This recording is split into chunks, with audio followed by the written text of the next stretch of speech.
আমাৰ জামুগুৰিহাটৰ ডেকাখণ্ডৰ গাঁৱৰ একে থানাৰ সমীপতে এজন ল'ৰাই আহি পেলাই আমাৰ এগৰাকী মহিলাৰ পৰা ডিঙিৰ পৰা চেইন থাপ মাৰি দিছে।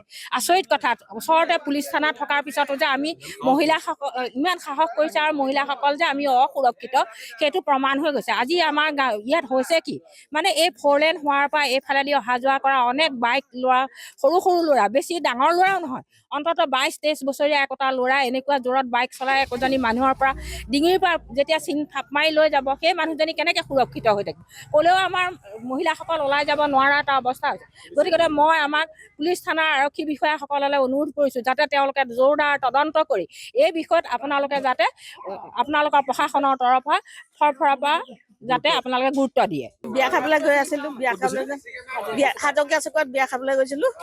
সিফালৰ পৰা বাইক লৈ এজন আহিলে, হেৰিতে ডিঙিতে চেইনডাল টানি পেলাই লৈ গুচি গ'ল।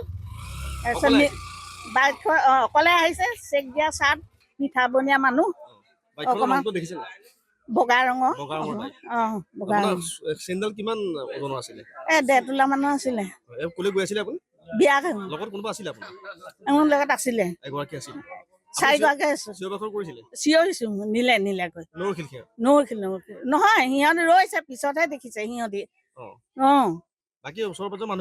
মানুহখিনিয়ে ধৰিব নোৱাৰিলে আৰু। গাঁৱৰ মাজতে দুইফালে মানুহ আছে, দুইফালে চব মানুহ তাৰ মাজতে। চব ওলাই আহিছে মানুহ।